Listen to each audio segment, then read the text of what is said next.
Hello भक्तों। तो आज हम सुनेंगे पूर्णिमा व्रत कथा। पूर्णिमा तिथि का हिंदू धर्म में काफ़ी महत्व है, लेकिन पूर्णिमा का महत्व और भी कहीं ज़्यादा बढ़ जाता है, क्योंकि पूर्णिमा के दिन माता लक्ष्मी का प्रकट हुआ था। इस दिन माता लक्ष्मी समुद्र मंथन के दौरान प्रकट हुई थी। इस दिन को माता लक्ष्मी के प्रकट दिवस के रूप में मनाया जाता है। इस दिन माता लक्ष्मी धरती पर भ्रमण करती हैं, इसलिए इस दिन भगवान विष्णु और माता लक्ष्मी का पूजन अवश्य करना चाहिए। साथ ही पूर्णिमा का पाठ अवश्य करना चाहिए। इसका पाठ करने से व्रत का फल 2 गुना मिलता है। पूर्णिमा व्रत का कथा। द्वापर युग में एक समय की बात है कि यशोदा जी ने कृष्ण से कहा, हे कृष्ण, तुम सारे संसार के उत्पन्न करता हो, पोषण तथा उसके संहार करता हो। आज कोई ऐसा व्रत मुझसे कहो जिससे के करने से मृत्युलोक में स्त्रियों को विधवा होने का भय न रहे तथा यह व्रत मनुष्यों की मनोकामना पूर्ण करने वाला हो। श्री कृष्ण कहने लगे, हे माता, तुमने अति सुंदर प्रश्न किया है। मैं तुमसे ऐसे ही व्रत को सविस्तार कहता हूँ। सौभाग्य की प्राप्ति के लिए स्त्रियों को 63 अर्थात 32 पूर्णिमाओं का व्रत करना चाहिए। इस व्रत को करने से स्त्रियों को सौभाग्य संपत्ति मिलती है। यह व्रत अचल सौभाग्य को देने वाला और भगवान शंकर के प्रति मनुष्य मात्र की भक्ति को बढ़ाने वाला। यशोदा जी कहने लगी कि हे कृष्ण, सर्वप्रथम इस व्रत को मृत्युलोक में किसने किया था, इससे विस्तार पूर्वक मुझसे कहो। श्री कृष्ण जी कहने लगे ही कि इस भूमंडल पर एक अत्यंत प्रसिद्ध राजा चंद्रहास से पालित अनेक प्रकार के रत्नों से परिपूर्ण कतिका नाम की एक नगरी थी। वहाँ धनेश्वर नाम का एक ब्राह्मण था और इसकी स्त्री अति सुशील रूपवती थी। दोनों ही उस नगरी में बड़े प्रेम से रहते थे। घर में धन धान्य आदि की कमी नहीं थी। उनको एक बड़ा दुख था, उनकी कोई संतान नहीं थी, जिस वजह से वह बहुत दुखी रहते थे। एक दिन बड़ा तपस्वी योगी उस नगरी में आया। वह योगी बाकी घरों में से भिक्षा मांगकर भोजन किया करता था, लेकिन उस ब्राह्मण के घर से भिक्षा नहीं मांगा करता था। एक दिन योगी गंगा किनारे भिक्षा मांगकर प्रेम पूर्वक खा रहा था कि धनेश्वर ने योगी को यह सब करते देख लिया। सब कार्य किसी प्रकार से देख लिया। अपनी भिक्षा अनादर से दुखी होकर धनेश्वर योगी से बोले, और सभी घरों से भिक्षा लेते हो, परंतु मेरे घर की भिक्षा कभी नहीं लेते, इसका क्या कारण है? योगी कहने लगा कि आपके धर्म हमें इस बात की आज्ञा नहीं देते, क्योंकि आप गृहस्थ जीवन में एक सुख वंचित हैं। आपके घर संतान होने पर मैं आपके घर से भिक्षा स्वीकार कर लूंगा। उन्होंने कहा कि जिसे संतान नहीं है उसके घर से भिक्षा लेने से मेरे भी पतित हो जाने का भय है। धनेश्वर यह सब बात सुनकर बहुत दुखी हुआ और हाथ जोड़कर योगी के पैरों पर गिर पड़ा तथा दुख से मन से कहने लगा कि आप मुझे संतान प्राप्ति का उपाय बताएं। आप सर्वज्ञ, मुझ पर अवश्य यह कृपा कीजिए। धन की मेरे घर में कोई कमी नहीं है। मैं संतान न होने के कारण अत्यंत दुखी हूँ। आप मेरे इस दुख का कारण हरण कीजिए। यह सुनकर योगी कहने लगे, तुम चंडी की आराधना करो। घर पहुंचकर उन्होंने यह सारी बात अपनी पत्नी को बताई। वो खुद वन में चला गया। वन में पहुंच उसने चंडी की आराधना की और उपवास किया। चंडी ने 16 दिन उसको सपने में दर्श दिए और कहा कि हे धनेश्वर, जा, तेरे पुत्र होगा, लेकिन उसकी आयु सिर्फ 16 वर्ष होगी। 16 वर्ष की आयु में ही उसकी मृत्यु हो जाएगी। अगर तुम दोनों स्त्री और पुरुष 32 पूर्णिमाओं का व्रत करोगे तो यह दीर्घायु हो जाएगा। जितनी तुम्हारा सामर्थ्य हो उतने ही आचे के दिए जलाकर शिव जी का पूजन करना, लेकिन पूर्णमासी 32 ही होनी चाहिए। सुबह होते ही तुम्हें इस स्थान के पास एक आम का पेड़ दिखाई देगा।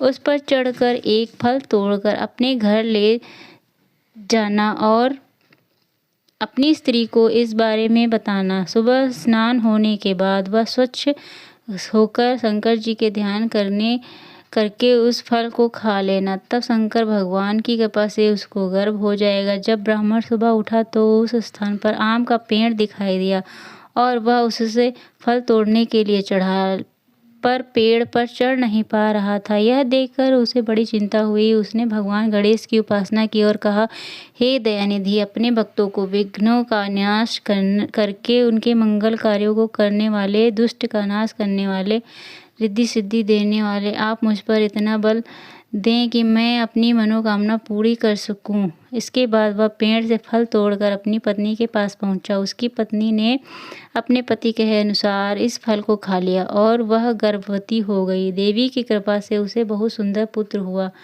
उसका नाम देवीदास रखा गया। माता पिता के हर्ष और शोक के साथ वह बाल बढ़ने लगा। भगवान की कृपा से बालक बहुत ही सुंदर था, सुशील और पढ़ाई लिखाई में बहुत ही निगुण था। दुर्गा जी के कथा अनुसार उसकी माता से 32 पूर्णमासी का व्रत रखा। जैसे ही 16वां वर्ग लगा, दोनों पति पत्नी बहुत दुखी हुए। कहीं उनके पुत्र की मृत्यु न हो जाए। उन्होंने सोचा, अगर उनके सामने यह सब हुआ तो वह कैसे देख पाएंगे। तभी उन्होंने देवीदास के मामा को बुलाया और 1 वर्ष के लिए देवीदास को काशी में पढ़ने के लिए भेज दिया। 1 वर्ष के बाद उसे वापस लेकर आ जाना। देवीदास अपनी माता के साथ एक घोड़े पर सवार होकर चल दिया। उसके मामा को भी यह बात पता नहीं थी। दोनों पति पत्नी 32 पूर्णमासी का व्रत किया। दूसरी तरफ मामा और भांजा दोनों रात गुजारने के लिए एक रास्ते में एक गांव में रुके। उस दिन उस गांव में ब्राह्मण कन्या का विवाह होने वाला था। जिस धर्मशाला में वर और बारात बाकी लोग रुके हुए थे, उस धर्मशाला में देवीदास और उसका मामा ठहर गए। उधर कन्या को तेल आदि चढ़ाने के बाद लगन का समय आया तो वर की तबीयत खराब हो गई। वर के पिता ने अपने परिवार वालों को विचार विमर्श करके कहा कि यह देवीदास मेरे पुत्र जैसा ही है, मैं इसके साथ लगन करा दूं और बाद में आप बाकी सारे काम मेरे बेटे के साथ पूरे हो जाएंगे। ऐसा कहने के बाद वर के पिता देवीदास को मनाने के लिए उसके मामा के पास गए और उन्हें सारी बात बताई। मामा ने कहा कि कन्या दान में जो कुछ भी मिलेगा वो हमें दे दिया जाए। वर के पिता ने बात की स्वीकार। इसके बाद देवीदास का विवाह कन्या के साथ संपन्न हो गया। इसके बाद वह अपनी पत्नी के साथ भोजन न कर सका और मन में विचार करने लगा कि न जाने यह किसकी पत्नी होगी। यह सोचकर उसकी आंखों में आंसू आ गए। तब वधू ने भी पूछा, क्या बात है, आप उदास क्यों हो। तब उसने सारी बात पत्नी को बता दी। तब कन्या कहने लगी, यह ब्रह्म विवाद के विपरीत है। आप ही मेरे पति हैं, मैं आपकी ही पत्नी रहूंगी, किसी अन्य की कभी नहीं। तब देवीदास ने कहा, ऐसा मत करिए, क्योंकि मेरी आयु बहुत कम है, बस मेरे बाद आपका क्या होगा। लेकिन उसकी पत्नी नहीं मानी और बोली, स्वामी आप भोजन कीजिए। दोनों रात में सोने के लिए चले गए। सुबह देवीदास ने पत्नी को 4 नगों से जड़ी हुई एक अंगूठी दी और एक रुमाल दिया और बोला कि हे प्रिय, इस लोक में और संकेत समझकर चित्त स्थिर हो जाए। मेरे मरण और जीवन जानने के लिए एक पुष्ट वाटिका बना लो, उसमें सुगंधित वाली एक नव मल्लिका लगा दो, उसको प्रतिदिन जल से सींचा करो, आनंद के साथ खेलो कूदो। जिस समय और जिस दिन मेरा प्राणांत होगा उस दिन यह फूल सूख जाएंगे।